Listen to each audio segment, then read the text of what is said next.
धर्मशाला है, संत कंवर धर्मशाला, आप उनके विषय पर कुछ प्रकाश डालना चाहेंगे? जो संत, महान संत हैं, ये आज इनकी बरसी है। बरसी के कार्यक्रम पे हमारे बीच में सतीश जी गोपलानी, जो भारतीय जनता पार्टी के वरिष्ठ पूर्व पदाधिकारी रहे हैं, और आज हम उनसे चर्चा करेंगे संत कंवर जी के जीवनी पर और उनके विषय पर। संत कंवर जी एक महान संत थे। कभी भी उन्होंने जो उनको भक्त लोग भेंट देते थे कभी अपनी जेब में नहीं रखते थे। हाथों हाथ जो भी सामने गरीब गुरबा खड़ा रहता था उसको बांट देते थे। ये उनकी खासियत थी। बाद में उनके पोते बरसी पे यहाँ आते थे और उनके साथ मेरी ड्यूटी समिति लगा देती थी और मैं उनको शहर में या जिसके भी घर पे जाना होता था उसके घर पे ले जाता था अपनी कार में। महान संत ऐसे होते हैं जो गरीबों की, और उनके लिए संत कंवर राम साहब के लिए फेमस है। एक मृत बालक को एक लेडी ने भगत डाल रहे थे, उसकी गोद में दे दिया। अब वो संत जी सकपका गए कि ये तो बालक तो मृत है, तो उन्होंने जो उसको लोरी, हमारे सिंधी में कहते हैं, लोरी दी ना, तो बच्चा रोने लग गया। माँ भी खुश, बच्चा भी खुश।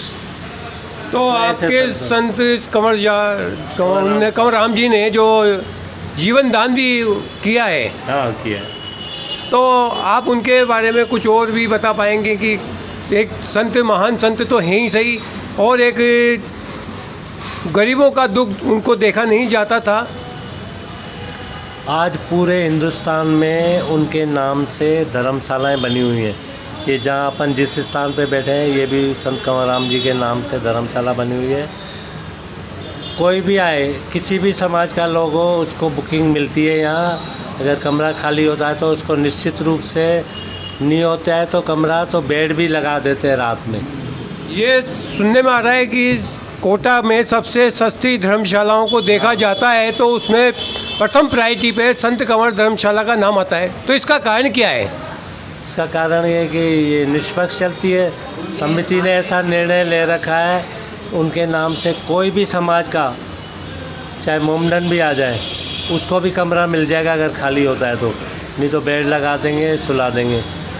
और नॉमिनल चार्जेस लेते हैं, और किसी को तो मैनेजर को भी पावर अध्यक्ष जी ने दे रखी है, अगर किसी के पास पैसे नहीं होते तो उसको निःशुल्क भी कर देते हैं। सतीश जी के बारे में मैं थोड़ा सा बताना चाहूँगा कि आप एक सोशल एक्टिविटी में भी काफ़ी संस्थाओं से जुड़े हुए हैं, और एक कोटा की महत्वपूर्ण संस्थान है जो कि कृष्ण मुरारी गौशाला, जो कि आपने प्रारंभिक रूप से जो सूरज पोल के पास स्थित हुआ करती थी, जब से आप इसका संचालन कर रहे हैं, और आज वो विशाल रूप में अपना स्वरूप ले चुकी है, जो कि आज ऐसी वाले गणेश जी के नाम से गौशाला वर्ल्ड में फेमस हो चुकी है। इसके बारे में आप बताएं। हमारे यहाँ ज़मीन जो 8 बीघा 3 बिस्वा श्री कृष्ण मुरारी गौशाला के नाम से नगर सेठ बापना जी से खरीदी गई थी, बाकायदा पैसे देके। उनका बड़प्पन है कि उन्होंने हमें सस्ती ज़मीन दे दी। पहले जंगल था ये सारा। हमारी गायें सूरजपोल से, जैसे भैया ने बताया, सूरजपोल से चरने वहाँ जंगल में जाती थी। अब ट्रैफिक बढ़ गया तो उन गायों को कैसे ग्वाला चराने ले जाए, किसी को ठोकर मार दे, किसी को एक्सीडेंट। तो उस समय क्या प्रशासन का भी आपको विशेष सहयोग मिला है?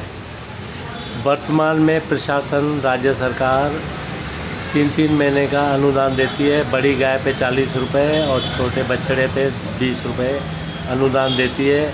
और हमारी गौशाला 26 जनवरी पे सम्मानित भी हो चुकी है। वहाँ हमारे वो फ़ोटो और वो लगे हुए हैं इसके। श्री कृष्ण मुरारी गौशाला 26 जनवरी पे कलेक्टर साहब के द्वारा सम्मानित की हुई है, और 11,000 का पशुपालन विभाग से चेक भी दिया था। ये थे हम सतीश जी गोपलानी के साथ, जो कि विशेष वार्ता में हमने चर्चा की और कई महत्वपूर्ण बिंदुओं पर हमने आपसे जाना। बहुत बहुत धन्यवाद। एक खास बात और, गणेश जी का आपने नाम लिया। हाँ जी, एसी वाले गणेश जी की कुछ चर्चा बाकी रह गई थी, हम उसको प्रारंभ करते पुनः। एसी वाले गणेश जी ने जो श्याम भैया ने बताया, वहाँ गणेश जी का मंदिर है ना, उसमें हम बुधवार के दिन 20 किलो पोए, कोई भी रोड पे, मेन रोड पे है मंदिर, तो बांटते हमारे कार्यकर्ता 9:30 बजे से 9:30। भूखे को भोजन का भी आपका आयोजन रहा है? हाँ, ये जो भैया ने बताया ये हम करते हैं। और कोई भी आए दोने में दो भर के देते हैं, कोई एक दोना ले, दो दोना ले, किसी को मना नहीं करते हैं, भोजन कराते हैं, पोहे खिलाते हैं। पास में इंदिरा रसोई है तो वहाँ भी किसी को 10 रुपये 8 रुपये उसका रेट है, और हम 10 रुपये उसको दे के तो तू भाई भोजन कर ले। किसी को भूखा नहीं सोने देते। ये थे सतीश जी गोपलानी हमारे बीच में। जो सच्ची मयूर टाइम्स से श्याम सुंदर शर्मा, कोटा।